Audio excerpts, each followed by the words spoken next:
The oral and maxillofacial surgery patient.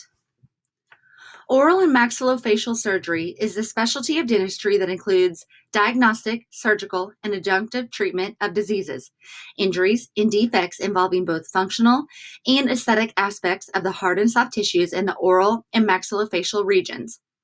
The oral surgeon may be based in a group clinical setting, in a hospital, or in a private practice with outpatient hospital facilities available. The oral surgeon is part of a team of specially trained individuals that include surgical assistants, anesthesists, registered nurses, and dental hygienists. The oral surgeon may coordinate the surgical procedures with various dental practitioners, including general dentists, laboratory technicians, prosthodontists, orthodontists, dental implant specialists, and other specialists caring for the patient. Surgery for the treatment of diseases and correction of defects of the periodontal tissues is categorized specifically as periodontal surgery. Within the scope of periodontal surgery are procedures for pocket elimination, gingivoplasty, treatment of fixation involvements, correction of mucogingival defects, treatment for bony defects about the teeth, and placing implants. Preparation for periodontal surgery is not specifically described in this chapter.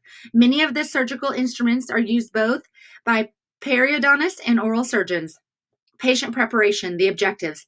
Dental hygiene care and instruction before oral and maxillofacial surgery may improve a patient's health and well-being by one or more of the following. To reduce the oral bacterial count. Aid in the preparation of an aseptic field for the surgery. The human oral cavity harbors a variety of microbes. Recent investigative data indicates more than 400 species of microorganisms exist in the microflora of the human oropharynx. Make post-surgical infections less likely or less severe. Reduce inflammation of the gingiva and improve tissue tone. Lessen local bleeding at the time of surgery. Promote post-surgical healing. Remove calculus deposits. Remove a source of dental biofilm retention and thus improve gingival tissue tone. Prevent interference with placement of surgical instruments. Prevent pieces of calculus from breaking away. Danger of inhalation, particularly when a general anesthetic is used. Possibility of calculus falling into a tooth socket or other surgical area and acting as a foreign body to inhibit healing. Instruct in pre-surgical personal oral care procedures. Reduce inflammation and thus improve tissue tone. Help to prepare the patient for post-surgical care. Instruct in the use of foods. Foods that provide the elements essential to tissue building and repair during pre- and post-surgical periods. For the patient who will have teeth removed and immediate, complete, or partial dentures inserted, the importance of diet containing all essential food groups is emphasized. Interpret the dentist's directions. Explanation is needed for the immediate pre-surgical preparation with respect to rest and dietary limitations, particularly when a general anesthetic is to be administered. Motivate the patient who will have teeth remaining. Motivation to prevent further tooth loss through routine dental and dental hygiene professional care and personal oral care procedures. Personal factors. Extent of the surgery to be performed and previous experiences after patient attitude. Many patients in greatest need of pre-surgical dental hygiene care and instruction may have been neglected from their mouth for many years. They may have been indifferent to or unaware of the importance of obtaining adequate oral care. Visits to a dentist may have been to have a toothache relieved. Patient knowledge of preventive measures may be limited. A few possible patient traits are suggested here. Apprehensive and fearful. Apprehensive and indifferent toward need for personal care of teeth. Fearful of all dental procedures, particularly oral surgery and anesthesia. Fearful of personal appearance after surgery. Resigned, feeling the situation is unavoidable, lack of appreciation for preserving natural teeth, and discouraged over tooth loss or development of soft tissue lesions, toward time lost from work, by the financial aspects of dental care, about inconvenience and discomfort. Dental hygiene care, pre-surgery treatment planning, initial oral preparation. The pending date for the surgery and the patient's attitude may limit the time spent. Complete medical and dental history, extra and intraoral examination, vital signs, and photographs are essential. Complete radiographs, including the use of cone beam computed tomography, CBCT, are essential. CBCT is more accurate in predicting implant length and width and the need for bone grafting procedures. For routine unguided implant placement in sites where anatomic structures and bone grafting are not a concern, the use of a panoramic radiograph could be adequate for determining the length and width of the implant. Determine the need for prophylactic pre-medication. Antibiotics are not required as prophylaxis for third molar surgery. The standard of care after extraction of mandibular third molar surgery for a healthy patient should be a good anti-inflammatory regimen rather than an antibiotic prophylaxis. Proper aseptic precautions and good anti-inflammatory regimen are more important than prophylactic antibiotics. Antibiotics use increases the risk of bacterial resistance. Develop rapport, explain purposes of pre-surgical appointments, explain and demonstrate dental biofilm control principles, demonstrate appropriate technique using new soft toothbrushes and appropriate adjunctive interdental aids. Perform debridement to prepare the tissue healing. Local anesthesia is used as needed. Provide post-surgical instructions for rinsing with basic saline or with chlorhexidine 0.12% for tissue conditioning. Encourage participation in a tobacco cessation program if patient is currently using tobacco products. Follow-up evaluation. Complete or continue the debridement. More appointments may be needed for patients who will have surgery for oral cancer, who have a cardiovascular or other condition for which all periodontal and dental treatment is completed before surgery.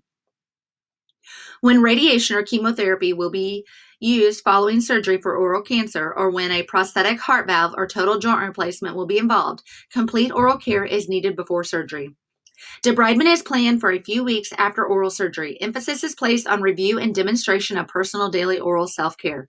The patient's oral self-care plan may require modifications based on the oral surgery performed. Continue to provide support for tobacco cessation program if a client uses tobacco products. Patient instruction and diet selection. The nutritional status can influence the resistance to infection and wound healing, as well as general recovery powers. Nutritional deficiencies can occur because of the inability to ingest adequate nutrients orally. Specific recommendations of what to include and not to include in the diet are provided. Post-surgical suggestions may differ from pre-surgical suggestions. For example, when difficulty in chewing is post-surgical problem, a liquid or soft diet may be required. When major oral surgery requires hospitalization, nasogastric tube feeding may be used during the initial healing period. Nutritional and dietary needs. Diets outlined are designed to include the essential nutrients from key food groups from the current food guidance system, MyPlate. Essential for promotion of healing. Proteins and vitamins, particularly vitamin A, vitamin C, and riboflavin. Essential for building gingival tissue resistance. A varied diet that includes adequate portions of all essential food groups. Essential for dental caries prevention. Non-cariogenic foods. When a patient has not been able to masticate properly, the diet employed frequently may have included intake of the following: soft and cariogenic foods, frequent sugary snacks, intake of high sucrose calorie-dense beverages. Suggestions for instructions. Provide take-home instruction sheets that recommend specific pre- and post-surgery food options. Foods for liquid and soft diets are listed in the dental hygiene care section of this chapter. Express nutritional needs in terms of quantity or serving of foods so that the patient clearly understands. For the patient who will receive dentures, careful instruction is provided over a period of time. When the patient loses the teeth because of dental caries, the diet may have been highly cariogenic. Emphasis needs to be placed on helping the patient include nutritious foods for the gentle health of the body, and more specifically, the health and alveolar processes, which will support the dentures. Pre-surgical instructions. The objective of pre-surgical instructions is to educate the patient on what to expect during the oral surgery appointment and immediately afterward. The patient may have concerns about the anesthesia, the surgical procedure, and the outcome. For surgery in the hospital setting, the pre-surgical instructions are often mailed to the patient. When surgery is done in the dental office, the dental hygienist may be responsible for delivering the instructions. Verbal instructions are supplemented with printed information. Instructions may include explanation of food and liquid restrictions before surgery. Specify the number of hours before the time of surgery when the patient stops further intake of food and fluids. Alcohol and medication restrictions. The patient may be instructed to discontinue the use of certain medications, prescribed and over-the-counter, supplements, herbal remedies, and alcohol, which are not compatible with the anesthetics and drugs to be used during and following the surgical procedure. Smoking. The patient may be instructed to stop smoking or limit smoking well in advance of the surgery date. Clothing.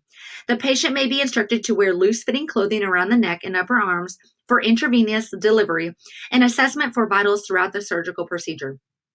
Makeup. The patient should not wear lipstick or excessive makeup, and nail polish color should be removed. Transport to and from the appointment. With general anesthetic or light sedation is used, the patient is instructed not to drive. Plan for someone to accompany and assist the patients are made. Ice packs. The patients may be instructed to prepare ice packs well in advance of surgery. Ice cubes may be placed in a plastic bag. Alternatively, a disposable plastic glove may be filled with cold water and at the end of the glove tied in a knot and then placed in the freezer. Ice packs are beneficial for the first 36 hours following the surgical procedure. Post-surgical care. Immediate instructions. Printed post-surgical instructions are provided following all oral surgery procedures. The prepared material is reviewed with the patient and/or caregiver or family member after surgery. Specific details vary, but basic information for post-surgical instruction sheets include the following. Control bleeding. Keep the gauze square in the mouth over the surgical area for half an hour and then discard it. When bleeding persists at home, place a gauze square or a cold, wet tea bag over the area and bite firmly for 30 minutes. Rinsing. Do not rinse for 24 hours after the surgical appointment. Then use warm salt water, a half a teaspoonful of salt, and half cup 4 ounces of warm water after toothbrushing and every 2 hours. Dental biofilm control. Brush the teeth and use interdental aids more carefully than usual and avoid the surgery site. Rest. Get plenty of rest, at least 8 to 10 hours of sleep each night. Avoid strenuous exercise during the first 24 hours and keep the mouth from excessive movement. Avoid sleeping on the surgical site. The diet. Use a liquid or soft diet and high in protein. Drink water, warm soup, not hot, and fruit juices freely. Avoid spicy, hard, hot, and chewy foods. Smoking. The patient should avoid smoking for at least 2 weeks post-surgery to allow the initial healing of the surgical site. Pain. If needed, use a pain-relieving preparation prescribed by the oral surgeon or general dentist. Prescribed medications will vary from nonsteroidal anti-inflammatory drugs to opioid-containing compounds, depending on the procedure. Adhere to the directions. Pain relief medication may include ibuprofen and or acetaminophen for atraumatic removal of teeth. Acetaminophen with 30 mg of codeine or a compound using oxycodone may be prescribed for more invasive procedures. Limited opening. Limited mouth opening will be present. 2-finger opening is expected on the 3rd day following surgery. Exercise. Limit strenuous exercise for the first few days after surgery. Ice pack. When swelling is possible, apply ice pack. Ice cubes in a plastic bag or water frozen in disposable glove for 15 minutes, followed by 15 minutes off or directed by the oral surgeon for the first 36 hours after surgery. Heat is not used for swelling. Complications. Include the telephone number to call after office hours, should complications arise. Complications include uncontrolled pain, uncontrolled bleeding, temperature of 101 degrees Fahrenheit or higher, difficulty opening the mouth, trismus, unusual or excessive swelling after the surgery, nerve damage, infection in the surgical site and area, possible alveolitis or dry socket, especially in lower posterior molars. Alveolitis is extremely painful and usually occurs 2 to 4 days after the tooth extraction, whereby the blood clot is dislodged from the mouth socket.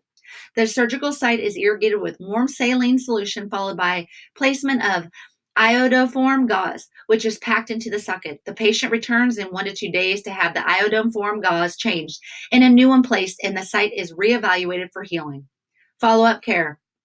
The dental hygienist may participate in suture removal, irrigation of sockets, and other post-surgical procedures when the patient returns. Instructions concerning biofilm control, rinsing, oral irrigation, and other personal care, as well as diet supervision, can be continued as appropriate. Patient with intermaxillary fixation. Limited access for personal oral care procedures and the effective liquid diet requiring for most cases define the need for special dental hygiene care for the patient with intermaxillary fixation, IMF. Attention to rehabilitation of oral tissues during the period of following removal of fixation appliances takes on particular significance to prevent permanent trismus damage and inadequate oral care habits from being continued indefinitely. Descriptions in this section are related to a fractured jaw, but IMF may be required for a variety of corrective surgeries and other conditions, including temporal mandibular joint treatment and reconstructive and orthognathic surgeries. Regardless of the reason for IMF, instructions for dental hygiene care are similar, and the patient's problems are much the same. Fractured jaw. The patient with a fractured jaw may be hospitalized. A dental hygienist employed in a hospital would be called upon to assume part of the responsibility for patient care or to give oral hygiene instruction to direct care personnel. After dismissal from the hospital, the patient may require special attention in the private dental office for a long period. Treatment of fractured jaw can be complex, and the patient may suffer considerably, both physically and mentally. Basic knowledge of the nature of the fracture and treatment is helpful in understanding the patient needs. Causes of fractured jaws: traumatic, domestic violence, gunshots, sporting injuries, falls, road traffic accidents, including motorcycles and bicycles, and industrial accidents. Predisposing: pathologic conditions such as tumors, cysts, osteoporosis, or osteomyelitis weaken the bone. Thus, slight trauma or even tooth removal can cause a fracture. Emergency care. Immediate attention is paid to measure for care of the patient's general condition. Monitor breathing, airway, and circulation, and prepare for possible basic life support measures. Hemorrhage, shock, and skull or internal head injuries are next in the sequence of concern. Although treatment for the fractured jaw cannot be postponed for any great length of time, its immediate care takes second place to vital aspects of the patient's care. Recognition. History. Except for a pathological fracture, a history of trauma is usually described by the patient. Clinical signs. Pain, especially on movement, and tenderness on slight pressure over the area of the fracture. Teeth may be displaced, fractured, or mobile. Because of muscle pull or contraction, segments of the bone may be displaced and occlusion of the teeth may be irregular. Muscle spasms is a common finding, particularly when the fracture is at the angle of the ramus of the mandible. Crepitation can be heard if the parts of the bone are moved. Soft tissue in the area of the fracture may show lacerations and bleeding, discoloration, ecchymosis, and enlargement. There are types of fractures. A fracture is classified by using a combination of descriptive words for its location, direction, nature, and severity. Fractures may be single or multiple, bilateral or unilateral, and complete or incomplete. The classification by nature of the fracture: simple, has no communication with outside. Compound, has communication with outside. Comminuted, shattered. Incomplete, green stick, fracture, has one side of the bone broken and the other side bent. It occurs in incompletely calcified bones, usually young children. The fibers tend to bend rather than break. Mandibular, described by location. Mandibular, alveolar process, condyle, angle, body, symphysis. Midfacial, alveolar process. The alveolar process fracture does not extend to the midline of the palate. Lefort. The Lefort classification is used widely to identify the three general levels of the maxillary fractures. Lefort 1. A horizontal fracture line extends above the roots of the teeth, above the palate, across the maxillary sinus, below the zygomatic process, and across the pterygoid plate. Lefort 2. The midface fracture extends over the middle of the nose, down the medial wall of the orbits, across the intraorbital rims, and posteriorly across the pterygoid plates. Lefort 3. The high-level craniofacial fracture extends transversely across the bridge of the nose, across the orbits and the zygomatic arches, and across the pterygoid plates. Lefort combination. A combination of two levels is also possible, such as Lefort 1 and Lefort 2. Treatment of fractures. Each fracture differs from the next, and the methods used in treatment vary from individuals to individual. Treatment planning. Many factors are involved when the oral surgeon selects the method to be used, particularly the location of the fracture or fractures, the presence or absence of teeth, existing injuries to the teeth, other head injuries, and general health conditions of the patient. All fractures do not require active intervention. Examples are fractures of the condylar and coronoid process, displaced fractures of an edentulous mandible, and green stick fractures in children. Basic treatment. Reduction, open or closed, restores normal position of the bones. Fixation of the fragments. Immobilization for healing. Control of treatment complications centers around prevention of infections, misalignment of the parts, and malocclusion of the dentition. Healing. Union is affected by the location and character of the fracture. Depends on the patient's general health and resistance as well as on cooperation.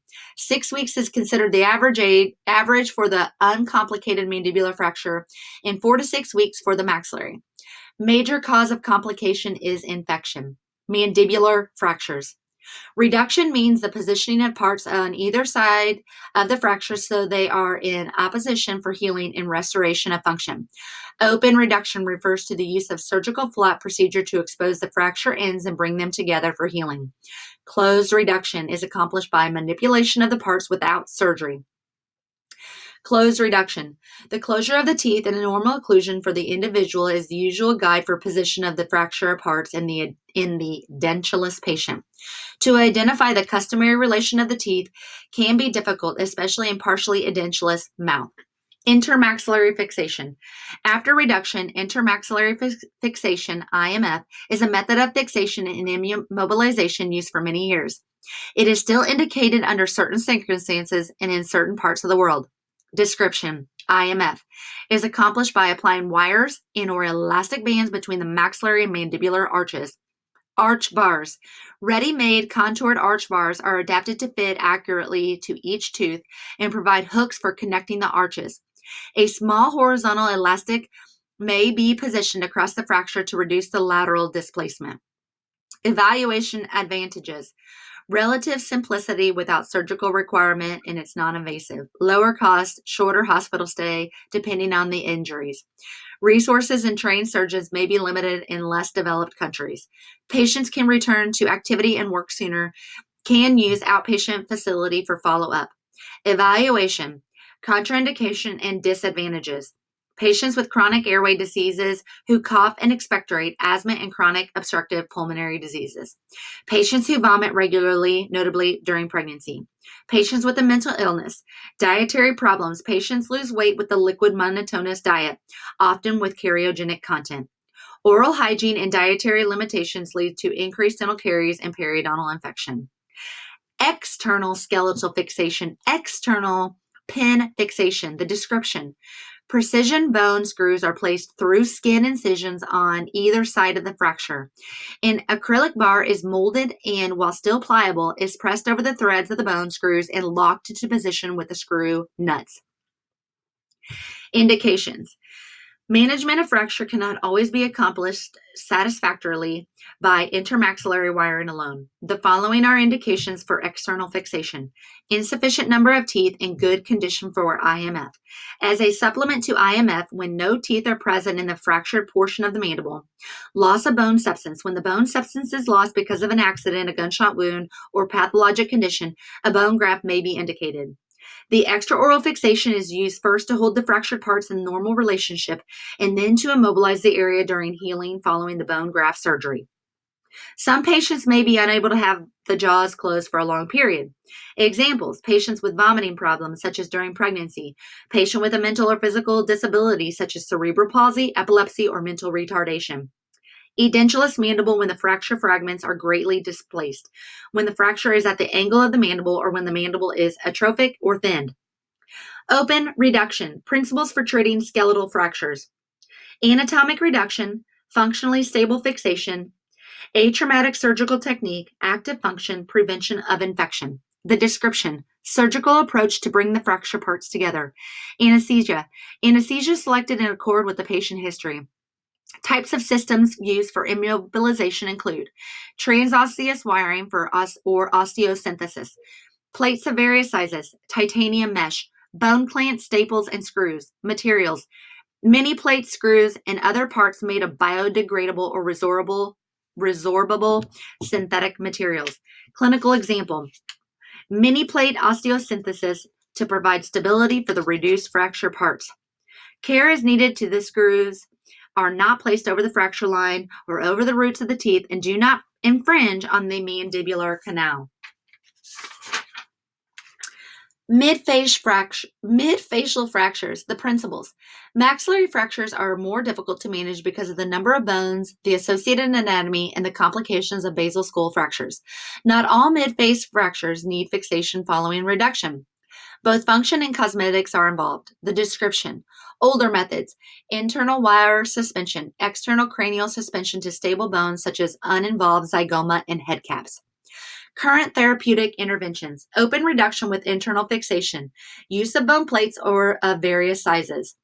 Grafts for reconstruction of midface defects. Early reconstruction before scarring and soft tissue contracture deform the surrounding area. Alveolar process fracture. The most common fracture is the alveolar process, maxillary, or mandibular. Clinical findings: face, bruises, areas of swelling; teeth, fractures, mobility, avulsion, displacement; lips and gingiva, bruising, bleeding, lacerations from contact with the teeth at the time of impact; bone fracture, most frequently in anterior. Treatment: replantation of displaced teeth, immobilization with interdental wiring. A temporary fixed splint of acrylic may be placed over the wires. The teeth are tested periodically for vitality. Endodontic therapy may be required later.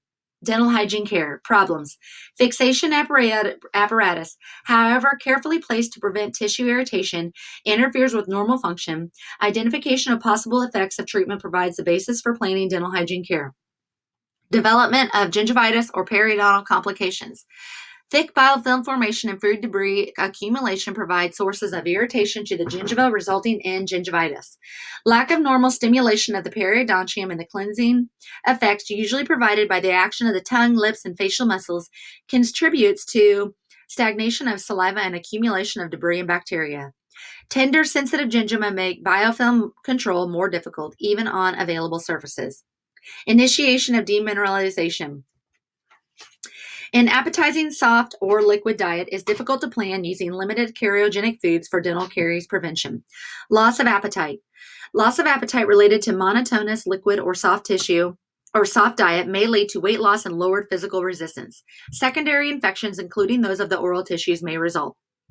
Difficulty in opening the mouth. When there has been trauma to bony and or soft tissues of the jaw that require fixation, there is going to be a degree of trismus following release of fixation.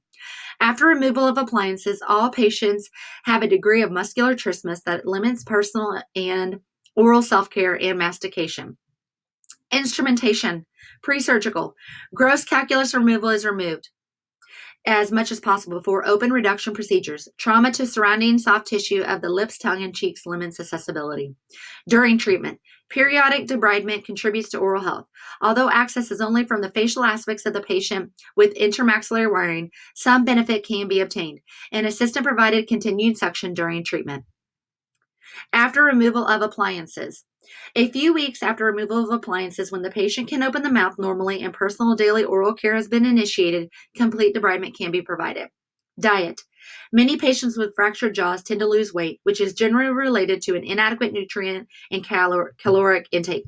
Objectives in planning the diet are to prevent new carious lesions, help the patient maintain an adequate nutritional state, promote healing, increase resistance to infection. Attention to given to the patient's willingness and ability to follow the recommendations made. The patient may be in the hospital for a few days to a few weeks, depending on the severity of other injuries. A greater length of time is spent as an outpatient, when the diet is much more difficult to supervise.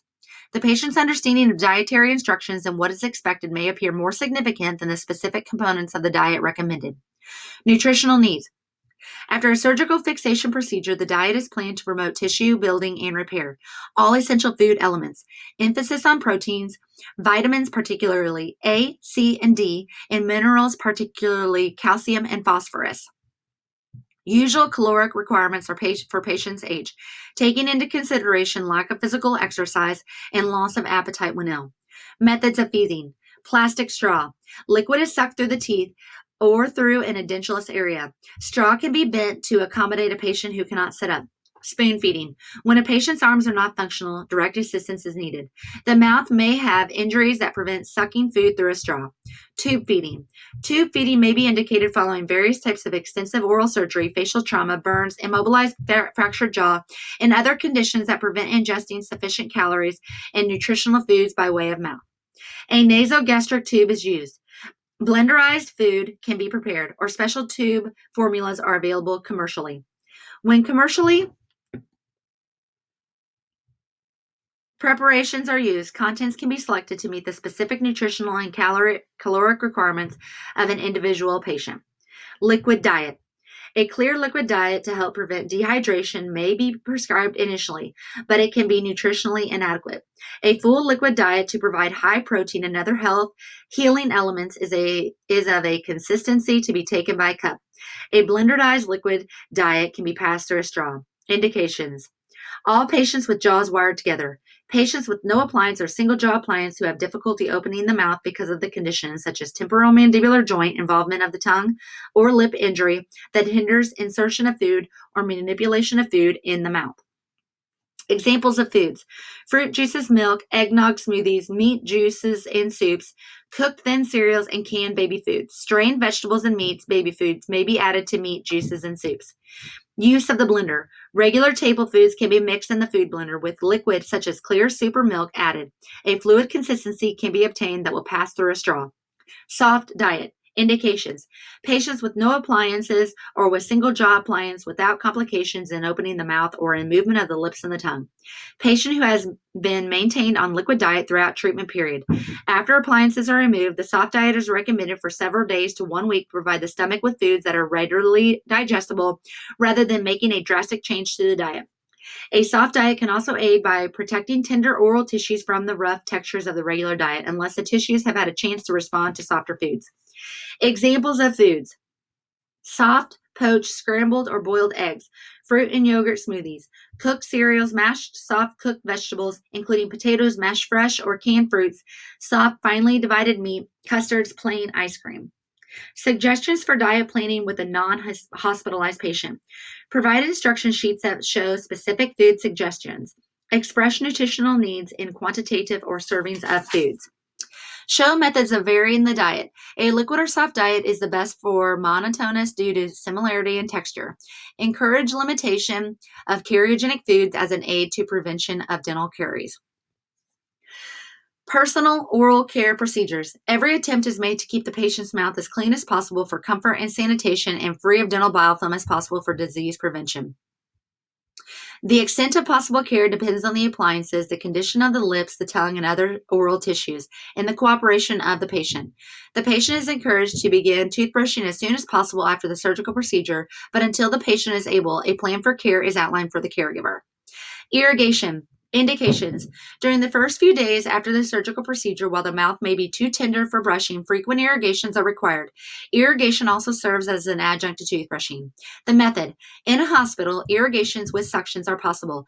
At home, the patient irrigates with a head low over the sink. Mouth rinse selection. The oral surgeon is consulted for specific instructions. Suggestions include physiologic saline, chlorhexidine gluconate, and fluoride rinses. Early mouth cleansing. While the patient is in the hospital, a soft toothbrush with suction can be used.